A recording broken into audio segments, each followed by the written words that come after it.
प्रणाम माधव। हे माधव, मैं यह जानना चाहता हूं, कलयुग का अंत कब होगा?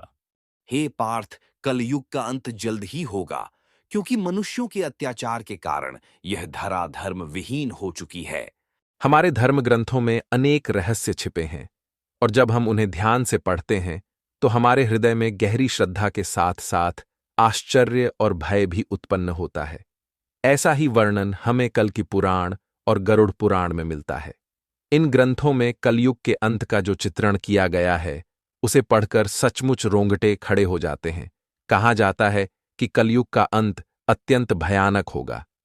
ये केवल कोई काल्पनिक कल्पना नहीं है, बल्कि सत्य है, हमारे शास्त्रों में लिखी हुई भविष्यवाणी है। जब हम इन बातों को सुनते हैं तो यह हमारी आत्मा को झकझोर देती है। यही कारण है कि विद्वान जन बार बार कहते हैं कि इन पवित्र ग्रंथों का अध्ययन केवल आस्था के लिए नहीं, बल्कि चेतावनी के लिए भी है। यह हमें सचेत करता है कि हम अपने वर्तमान आचरण और कर्मों को सुधारें, ताकि आने वाले समय के संकटों से बच सकें। मनुष्य के जीवन में समय का बहुत बड़ा महत्व है और यही समय 4 युगों के चक्र में बंधा हुआ है। यह चक्र है सतयुग, त्रेता युग, द्वापर युग और कलयुग। हर युग की अपनी विशेषताएं हैं। सतयुग को सत्य और धर्म का युग कहा गया, जिसमें अधर्म का नामो निशान भी नहीं था। त्रेता युग में धर्म की शक्ति थोड़ी कम हुई, किंतु फिर भी सत्य और न्याय का वर्चस्व बना रहा। द्वापर युग तक आते आते अधर्म ने अपना स्थान बनाना शुरू किया और युद्ध, छल, कपट की छाया समाज में फैलने लगी। और अंत में आता है कलयुग, जिस युग में हम और आप आज जी रहे हैं। कलयुग की सबसे बड़ी पहचान यही है कि इसमें धर्म क्षीण होता जाता है और पाप, अन्याय, अधर्म, हिंसा और असत्य अपनी चरम सीमा पर पहुंचते हैं। इंसान का मन भौतिक सुखों में डूब जाता है। वह अपने स्वार्थ और अहंकार के वश में होकर दूसरों को कष्ट पहुंचाता है। परिवार टूटने लगते हैं, समाज बिखरने लगता है और धर्म का स्वरूप केवल नाम मात्र का रह जाता है। शास्त्रकार कहते हैं कि जब जब अधर्म अपनी सीमा लांघता है, तब तब सृष्टि के पालनहार भगवान स्वयं अवतार लेकर इस संसार में प्रकट होते हैं।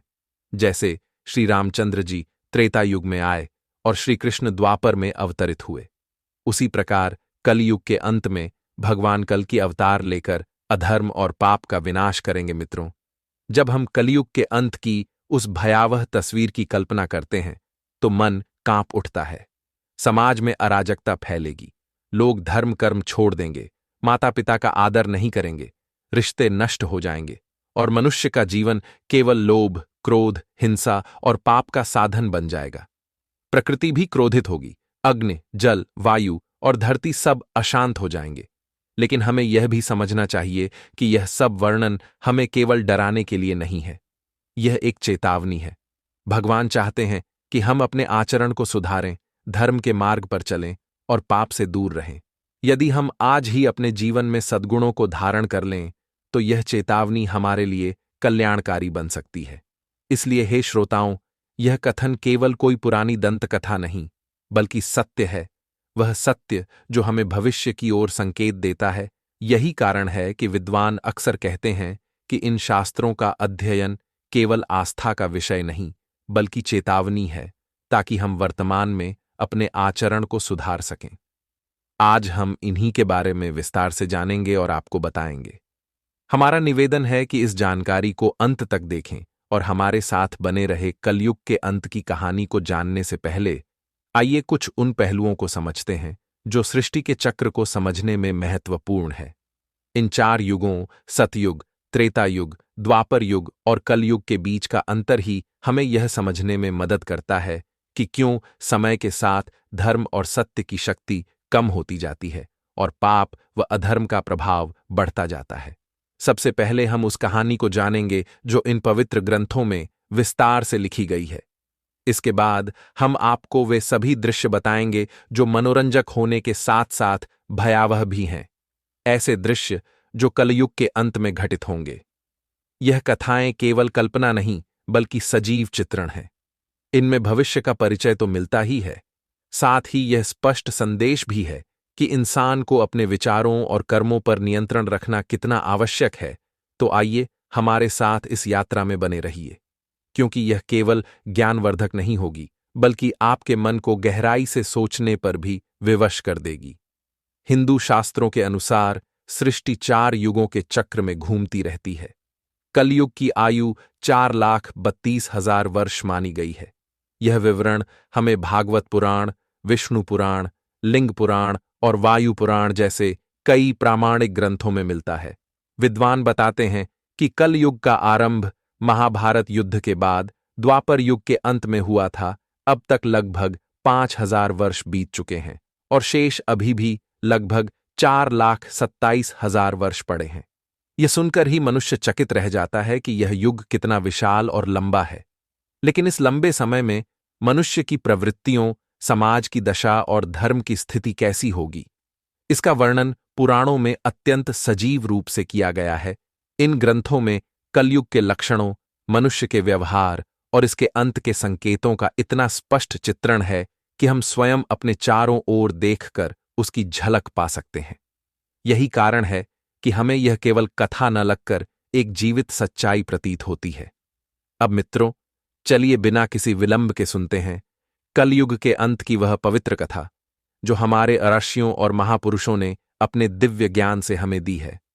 महाभारत के भयंकर युद्ध की समाप्ति के बाद जब धर्मराज युधिष्ठिर हस्तिनापुर के राज सिंहासन पर विराजमान हुए, तब उनके मन में अनेक चिंतन और प्रश्न उठने लगे। युद्ध ने न केवल लाखों लोगों की जीवन लीला समाप्त की थी, बल्कि धर्म और अधर्म की रेखाओं को भी धुंधला कर दिया था। युधिष्ठिर के हृदय में एक गहन शंका उत्पन्न हुई। आखिर इस सृष्टि का भविष्य क्या होगा? आने वाले युगों में मनुष्य का आचरण कैसा रहेगा? धर्म की स्थिति क्या रहेगी और सत्य का क्या हश्र होगा? उनके मन में यह भी प्रश्न उठ रहा था कि क्या आने वाले लोग धर्म और अधर्म में भेद कर पाएंगे या केवल मोह और लोभ में फंस जाएंगे? इस चिंता का समाधान पाने के लिए उन्होंने अपने चारों भाइयों भीम, अर्जुन, नकुल और सहदेव के साथ भगवान श्री कृष्ण से परामर्श करने का निश्चय किया। युधिष्ठिर ने अपने चारों भाइयों को राजमहल के बड़े सभा कक्ष में बुलाया। दीवारों पर लगे कालीनों की नरम जुबाओं से कदमों की छन छन गूंज रही थी। पर उस दिन महल की हवाओं में कोई अजीब सी भारी मौनता थी, जैसे कोई अनकहा प्रश्न हर हृदय के बीच सिमट आया हो। युधिष्ठिर की आंखों में उसी मौनता की गूंज दिख रही थी और वे भाव उनके मुख पर धुंधली परछाई बनकर नाच रहे थे। अर्जुन, जो हर समय युद्ध और कर्तव्य के लिए तत्पर रहते थे, अपने तेजस्वी आसन से उठकर भय रहित स्वर में पृछा करने लगे। हे बड़े भ्राता, आप इतने व्याकुल क्यों हैं? क्या किसी शत्रु ने हस्तिनापुर पर आक्रमण करने का दुस्साहस किया है? यदि ऐसा है तो कह दीजिए, मैं तत्काल जाकर उसका पतन कर दूंगा। युधिष्ठिर ने एक गहरी सांस ली। वह सांस जैसे वर्षों के दुख और अनमोल चिंताशीलता को समेटे हुए थी। उनकी आंखों में न केवल राजा की विवेकशीलता थी, बल्कि उस मानवीय संवेदनशीलता का भार भी था जो युद्ध की विभीषिका से उत्पन्न हुई थी। वे बोले, हे अर्जुन, मैं तुम्हारे पराक्रम और साहस से भली भांति परिचित हूं। पृथ्वी पर कोई भी बाहरी शत्रु ऐसा नहीं कि वह हस्तिनापुर पर आक्रमण का विचार भी कर सके। मेरी चिंता किसी बाहरी शत्रु से नहीं है। मेरी चिंता विभागीय नहीं, युद्ध रूप नहीं है। यह एक ऐसा भय है जो समय की गहराइयों से उठता है, कलयुग के आगमन का भय। मुझे यह सताता है कि आने वाले समय में मानव समाज किस दिशा में जाएगा, धर्म और सत्य की क्या दशा होगी। भीम, जो निर्भीक और प्रत्यक्ष स्वभाव के थे, जो अपने बड़े भाई के हर दुख में संवेदनशीलता रखते थे, उन्होंने हाथ पर हाथ धरकर कहा, हे भैया, आपकी यह व्याकुलता हम सभी के दिलों में भय और अनिश्चितता जगा रही है। यदि यह कोई भयावह सत्य है तो हमें बताइए कि कौन सा संकट हमारे सामने है। हमें तैयारी करने दीजिए। भीम के शब्दों में सहज संताप था और आवाज में एक पिता जैसा आग्रह, मानो वह चाहते हों कि राजा अपने प्रजा के कल्याण के लिए कोई उपाय बताएं। युधिष्ठिर ने गंभीरता से उन दोनों का चेहरा देखा और धीमे स्वर में कहा, हे भीम, हे अर्जुन, यह संकट केवल भौतिक युद्ध के समान नहीं है। यह अंतरात्मा और समाज का युद्ध है।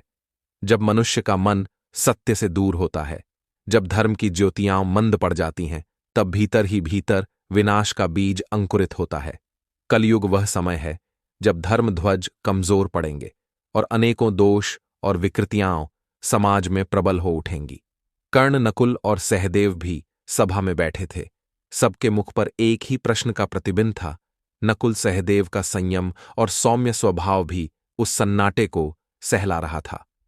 युधिष्ठिर ने सबकी ओर दृष्टि फेरते हुए कहा, इन सब कारणों से मैंने सोच विचार कर निश्चय किया है कि हमें द्वारिकाधीश श्री कृष्ण के पास जाना चाहिए। उनका अनुभव और उनका ज्ञान इन प्रश्नों के उत्तर दे सकता है। वे जो धर्म, राजनीति और मनुष्य स्वभाव के रहस्यों को जानते हैं, वे ही हमें बताएंगे कि कैसे और किस प्रकार हम इस अनपेक्षित संकट का सामना कर सकें। अर्जुन की आंखों में एक नई तीव्रता भर उठी। वह जानते थे कि जहां श्री कृष्ण का मार्गदर्शन होता है, वहां सत्य और धर्म की पुनः स्थापना संभव है। भीम के मुख से एक धीमी भाषा निकली, यदि श्री कृष्ण ने जो कहा वही करना होगा तो हम तत्पर हैं, परंतु अभी आप अपनी चिंता हम पर खोल दीजिए। हमारे मन में भी यह द्विविधा है कि क्या शेष भविष्य वैसा ही भयावह होगा जैसा आप कह रहे हैं। युधिष्ठिर ने संतुलित स्वर में उत्तर दिया, देखो, मेरा मन कहता है कि यह कथा भयभीत करने के लिए नहीं, परिपक्व करने के लिए है। मैं चाहता हूं कि हम समझें क्यों समय के साथ धरातल पर धर्म कम होता जाता है, क्यों सत्य का प्रकाश फीका पड़ता है और किस प्रकार उस क्षीणता का परिणाम पूरे समाज पर विपत्तियां करके बरसता है। इसीलिए हम श्री कृष्ण के दर्शन कर उनके शब्दों से मार्ग पाना चाहते हैं। सभा के सभी लोग चुप हो गए। महल की दीवारों पर लगे दीप हल्के हल्के झिलमिला रहे थे, पर उन दियों की रोशनी युधिष्ठिर के चेहरे पर उनकी चिंता को भला कैसे छुपा सकती थी। फिर युधिष्ठिर ने सभा का समापन करते हुए कहा, मैंने निश्चय किया है कि हमें द्वारिकाधीश श्री कृष्ण के पास जाना चाहिए। केवल वही हमें इस चिंता से मुक्ति दिला सकते हैं। सभी पांडवों ने युधिष्ठिर की बात से सहमति जताई। अर्जुन ने कहा, आप सत्य कह रहे हैं भैया। श्री कृष्ण ही इस समय सबसे ज्ञानी और भविष्य दृष्टा हैं। हमें उनके पास जाना चाहिए। भीम ने भी उत्साहपूर्वक कहा, हे धर्मराज, मैं आपके साथ हूं। नकुल और सहदेव ने भी तुरंत हामी भरते हुए कहा कि यह निर्णय ही सबसे उचित है। इस प्रकार सभी पांडव द्वारिका की ओर प्रस्थान करने लगे। द्वारिका की पवित्र नगरी में पहुंचकर पांडवों का भगवान श्री कृष्ण ने हार्दिक स्वागत किया। युधिष्ठिर ने उनके चरणों में प्रणाम करते हुए कहा, हे केशव, आपको बारंबार नमस्कार। आप तो अंतर्ज्ञानी हैं। द्वापर युग अब समाप्त होने वाला है और कलयुग के संकेत स्पष्ट दिखाई देने लगे हैं। मैं यह जानना चाहता हूं कि कलयुग में मानव का स्वभाव और आचरण कैसा होगा, वह किन कर्मों में लिप्त होगा और मोक्ष प्राप्ति के लिए उसे क्या करना होगा। श्री कृष्ण ने मुस्कुराते हुए कहा, हे धर्मराज, आपकी जिज्ञासा अत्यंत उचित है। कलयुग के प्रभावों को समझना न केवल आपके लिए बल्कि समस्त मानव जाति के लिए महत्वपूर्ण है, किंतु इसका उत्तर मैं सीधे शब्दों में नहीं दे सकता, क्योंकि इसे अनुभव के माध्यम से समझना अधिक आवश्यक है। युधिष्ठिर ने उत्सुकता से पूछा, हे माधव, आप जिस प्रकार की परीक्षा की बात कर रहे हैं उसके लिए हमें क्या करना होगा। श्री कृष्ण ने कहा, हे महाराज, आपको और आपके चारों भाइयों को अलग अलग दिशाओं में स्थित घने और रहस्यमय वनों में जाना होगा। उन वनों में अनेक विचित्र और अद्भुत दृश्य आपको दिखाई देंगे। वे दृश्य प्रतीक होंगे उन स्थितियों के जो कलयुग में प्रकट होंगे। जब आप उन अनुभवों को लेकर मेरे पास लौटेंगे और उन्हें साझा करेंगे, तब मैं आपको कलयुग के वास्तविक प्रभाव और उसके रहस्य विस्तार से समझाऊंगा। युधिष्ठिर ने गंभीरता से उत्तर दिया, जैसी आपकी आज्ञा केशव। आप जिस स्थान की ओर संकेत करेंगे हम वहां जाने को तैयार हैं। श्री कृष्ण ने कहा, आप और आपके भाई अलग अलग दिशाओं में जाइए। वहां भयंकर और रहस्यमय वन है। उनमें यदि कोई असामान्य घटना या विचित्र दृश्य दिखाई दे तो उसे ध्यानपूर्वक देखना और लौटकर मुझे बताना। तभी आप कलयुग के रहस्य को भली भांति समझ पाएंगे। श्री कृष्ण की आज्ञा का पालन करते हुए पांडव अपने रथों को वहीं छोड़कर पैदल ही वन की ओर चल पड़े। वातावरण बाहर से शांत प्रतीत हो रहा था, किंतु भीतर एक रहस्यमय कंपन था, जैसे हर पेड़ और हर हवा कुछ कहना चाह रही हो। पांडव अलग अलग दिशाओं में निकल गए ताकि अधिक से अधिक अनुभव प्राप्त कर सकें। युधिष्ठिर का अनुभव। युधिष्ठिर को एक घने और अंधकारमय वन में एक विचित्र दृश्य दिखाई दिया। उन्होंने एक विशालकाय हाथी देखा जिसके 2 सूंड थे। वह हाथी अपनी दोनों सूंडों से बड़े बड़े वृक्षों को उखाड़ रहा था, मानो उसकी शक्ति असीमित हो। युधिष्ठिर यह देखकर आश्चर्यचकित हो गए और सोचने लगे कि यह असामान्य दृश्य क्या संकेत दे रहा है। अर्जुन का अनुभव। अर्जुन एक शांत और सुंदर वन में पहुंचे, जहां हर ओर हरियाली और पक्षियों की मधुर चहचहाट वातावरण को सुखद बना रही थी। इस शांति के बीच उन्होंने अचानक एक विचित्र दृश्य देखा। उनके सामने एक विशाल पक्षी था जिसके पंखों पर वेदों की अर्चाएं लिखी हुई थीं।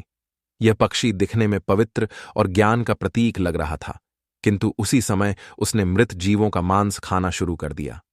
अर्जुन यह देखकर गहरे विचार में पड़ गए और सोचा, यह कैसा विरोधाभास है। एक ओर पवित्र वेदों का ज्ञान और दूसरी ओर हिंसा व मांसाहार। भीम का अनुभव। भीम एक हरे भरे चारागाह में पहुंचे, जहां गायों का बड़ा झुंड विचरण कर रहा था। वहां उनकी दृष्टि एक अद्भुत किंतु पीड़ादायक दृश्य पर पड़ी। एक गाय ने अभी अभी एक बछड़े को जन्म दिया था और वह अपनी ममता में उसे जोर जोर से चाटने लगी, लेकिन अत्यधिक चाटने के कारण बछड़ा लहूलुहान हो गया। भीम स्तब्ध रह गए और उनके मन में विचार आया, यह कैसी ममता है जो अपने ही बच्चे को चोट पहुंचा रही है। सहदेव का अनुभव। सहदेव एक शांत जलाशय के पास पहुंचे, जहां 7 कुएं एक सीध में बने हुए थे। उन्होंने देखा कि 6 कुओं में जल भरा हुआ था, किंतु बीच का सबसे गहरा कुआं पूरी तरह से सूखा था। यह अजीब दृश्य देखकर सहदेव सोच में पड़ गए। आखिर यह संकेत किस ओर इशारा कर रहा है? क्यों सबसे गहरा कुआं, जो सबसे अधिक जल संग्रह करने योग्य होना चाहिए था, पूरी तरह खाली है? नकुल का अनुभव। नकुल एक पर्वतीय क्षेत्र की ओर बढ़े। ऊंचे ऊंचे पर्वतों पर घने और हरे भरे वृक्षों का सुंदर दृश्य देखकर उनका मन प्रसन्न हुआ। लेकिन अचानक उन्होंने देखा कि एक विशाल शिला पहाड़ से लुढ़क रही है। वह अपने रास्ते में आने वाले बड़े बड़े वृक्षों को बेरहमी से उखाड़ रही थी। किंतु जैसे ही वह शिला एक छोटे से नन्हे पौधे के पास पहुंची, अचानक वहीं रुक गई। नकुल यह देखकर विस्मित रह गए और सोचने लगे कि यह छोटा सा पौधा इतनी विशाल शिला को कैसे रोक पाया। शाम होते ही पांडव अपने अपने अनुभव लेकर वन से लौटे और श्री कृष्ण के पास पहुंचे। उन्होंने एक एक करके अपने देखे हुए दृश्यों को साझा किया। युधिष्ठिर ने कहा, हे प्रभु, मैंने 1-2 सूंडों वाला हाथी देखा। श्री कृष्ण मुस्कुराए और बोले, हे धर्मराज, यह दृश्य दर्शाता है कि कलयुग में शासक दोहरी चाल चलेंगे। वे ऊपर से धर्म और न्याय का दिखावा करेंगे, लेकिन भीतर से प्रजा का शोषण करेंगे। दोनों ओर से वे केवल अपने स्वार्थ साधेंगे। अर्जुन का अनुभव। अर्जुन ने कहा, प्रभु, मैंने एक पक्षी देखा जिसके पंखों पर वेदों की अर्चें लिखी थीं, किंतु वह मांस खा रहा था।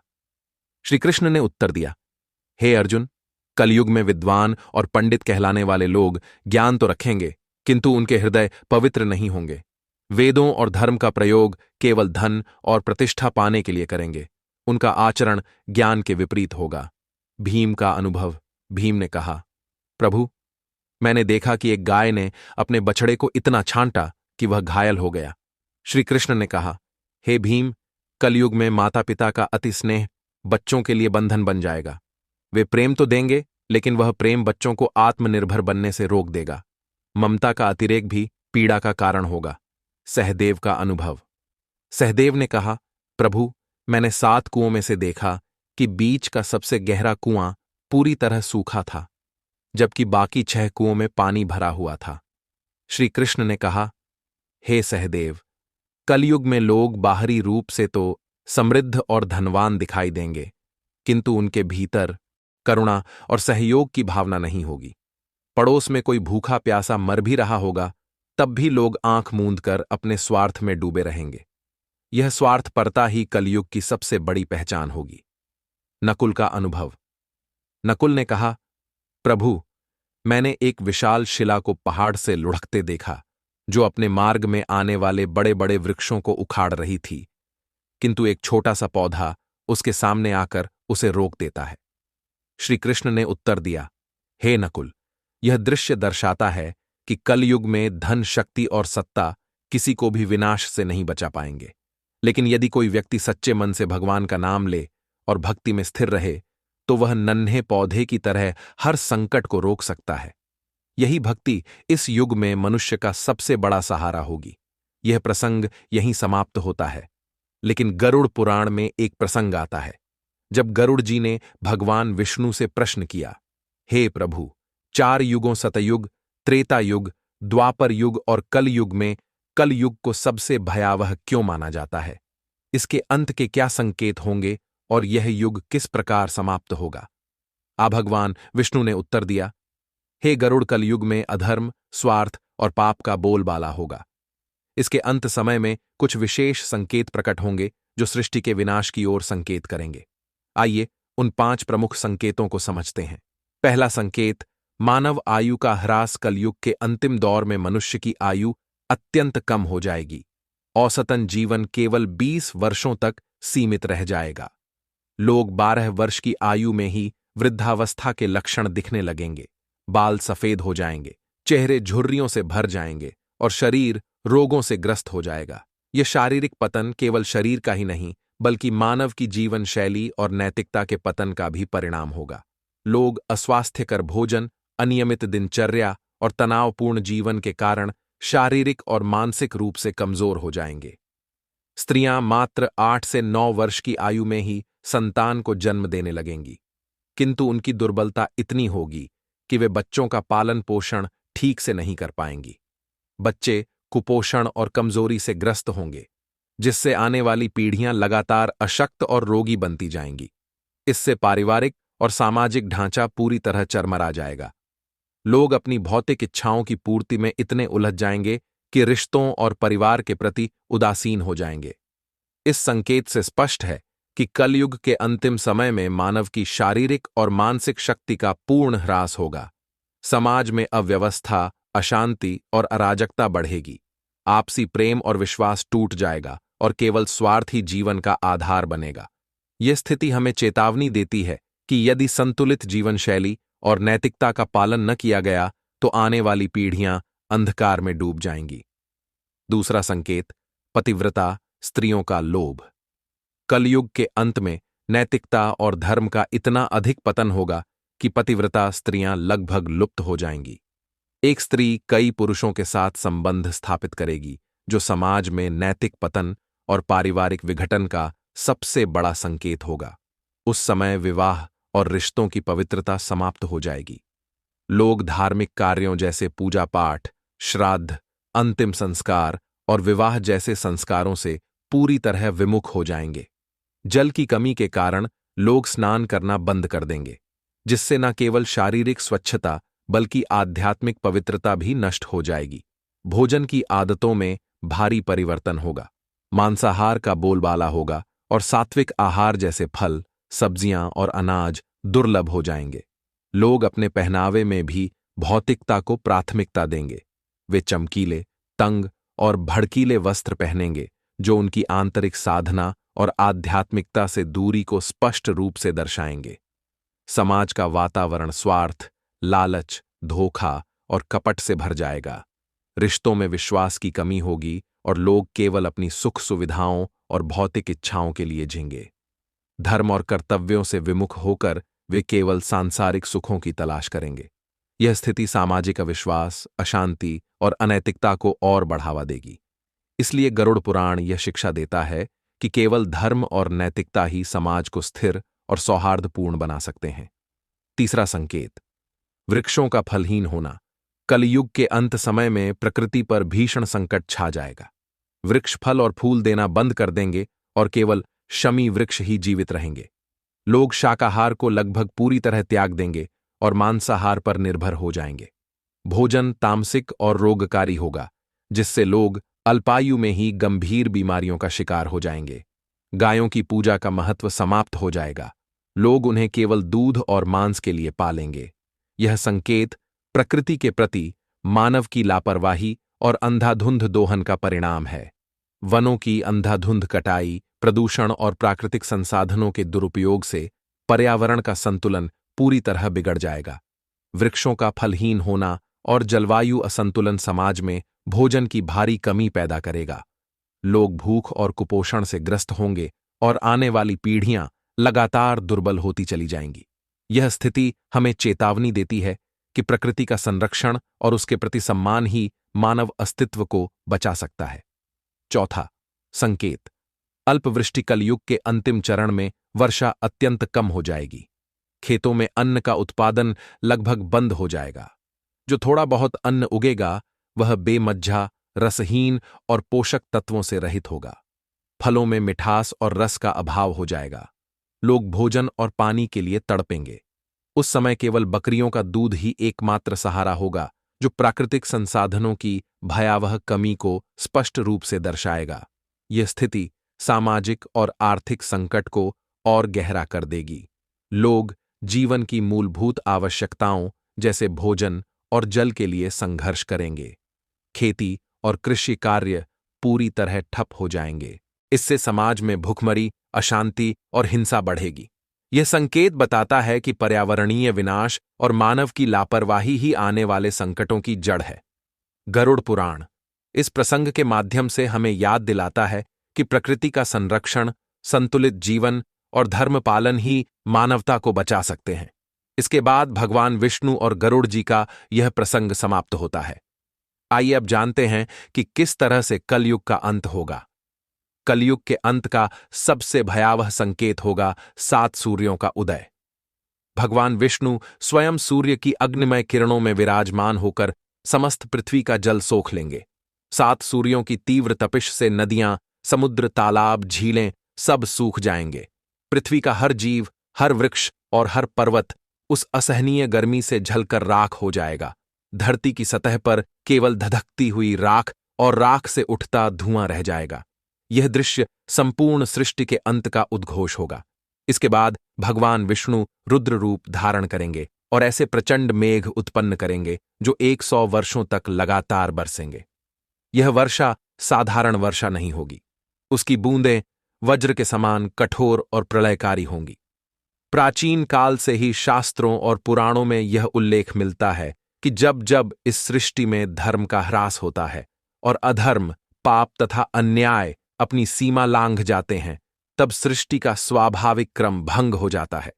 उस समय ब्रह्मांड का संतुलन पुनः स्थापित करने के लिए ईश्वर अपनी लीलाओं के माध्यम से प्रलय की योजना रचते हैं। कल्पना कीजिए, जब निरंतर जल वर्षा होने लगेगी तो धरती का हर कोना जलमग्न हो जाएगा। नदियां, तालाब और महासागर अपनी मर्यादा तोड़कर चारों ओर फैल जाएंगे। विशाल पर्वत, जो स्थिरता और धैर्य के प्रतीक हैं, वे भी अथाह समुद्र में डूब जाएंगे। आकाश से बरसता जल और चारों ओर फैली जल राशि एक साथ मिलकर ऐसा दृश्य उत्पन्न करेगी मानो संपूर्ण सृष्टि लहरों की गोद में विलीन हो रही हो। इस भयंकर प्रलय के समय जीवन का कोई भी रूप सुरक्षित नहीं रहेगा। जो प्राणी, जो वृक्ष, जो जीव जंतु अथवा मानव इस पृथ्वी पर विद्यमान होंगे, सब इस जल के प्रचंड प्रवाह में समा जाएंगे। चारों दिशाएं केवल जल और जल से आच्छादित हो जाएंगी। यह दृश्य हमें भयभीत अवश्य करता है, परंतु याद रहे, यह केवल विनाश का प्रतीक नहीं है। विष्णु जी ने स्वयं गरुड़ जी को यह समझाते हुए कहा कि प्रलय सृष्टि के चक्र का एक स्वाभाविक चरण है। जिस प्रकार मनुष्य मृत्यु को अंत मानता है, किंतु वास्तव में मृत्यु आत्मा की अमर यात्रा में केवल एक पड़ाव है, उसी प्रकार यह प्रलय भी केवल एक अंत नहीं है, बल्कि एक नई शुरुआत का मार्ग है। जब अधर्म की जड़ें गहरी हो जाती हैं, जब पाप, छल, कपट और स्वार्थ समाज की आत्मा को दूषित कर देते हैं, जब धर्म और सत्य का स्वर दबने लगता है, तब यह प्रलय अनिवार्य हो जाता है। यह संहार इसलिए नहीं होता कि जीवन समाप्त हो जाए, बल्कि इसलिए कि जीवन शुद्ध और पवित्र रूप में पुनः स्थापित हो। जैसे कोई स्वर्ण अग्नि में तपकर अपनी मलिनता छोड़ देता है और अधिक चमकदार हो उठता है, वैसे ही यह संसार भी प्रलय के तप में शुद्ध होकर पुनः निर्मल और पावन रूप धारण करेगा। भगवान विष्णु ने गरुड़ जी से कहा, हे गरुड़, इस महाप्रलय को केवल विनाश मत समझना। यह तो शुद्धिकरण की दिव्य प्रक्रिया है। यह अंत केवल अगली सुबह की भूमिका है। जब वर्तमान सृष्टि का सर्वस्व नष्ट हो जाएगा, तब मेरी इच्छा से एक नई सृष्टि का उदय होगा। उस नई सृष्टि में धर्म, सत्य और आध्यात्मिकता का पुनर्जागरण होगा। पवित्रता और सात्विकता ही उस युग की पहचान होगी। वहां वही जीव स्थान पाएंगे जिन्होंने अपने जीवन में सत्य, करुणा और धर्म का पालन किया होगा। मित्रों, यह संदेश केवल भविष्य की कोई कल्पना मात्र नहीं है, बल्कि यह हमें आज ही चेतावनी और प्रेरणा देता है। यह हमें याद दिलाता है कि चाहे परिस्थिति कितनी भी कठिन क्यों न हो, हमें धर्म, सत्य और न्याय के मार्ग से विचलित नहीं होना चाहिए। आज का हमारा प्रत्येक कर्म यह तय करता है कि प्रलय के बाद आने वाली नई सृष्टि में हमारा स्थान होगा या नहीं। यही कारण है कि शास्त्रों ने हमें सतत धर्म पालन का उपदेश दिया है, क्योंकि धर्म ही वह नाव है जो हमें प्रलय के अंधकार से निकालकर उस पावन प्रकाश तक पहुंचा सकती है जहां जीवन का वास्तविक सार छिपा है। तो मित्रों, यह थी कलयुग के अंत की दिव्य भविष्यवाणी जो हमें धर्म और सत्य के मार्ग पर चलने की प्रेरणा देती है। प्रिय मित्रों, इस प्रकार से आज की यह ज्ञानवर्धक कथा समाप्त हुई। आशा करते हैं आपको यह अद्भुत प्रसंग पसंद आया होगा। एक बार कमेंट बॉक्स में पूरे मन से लिखिए, जय श्री कृष्ण। अंत तक वीडियो देखने के लिए आप सभी का धन्यवाद।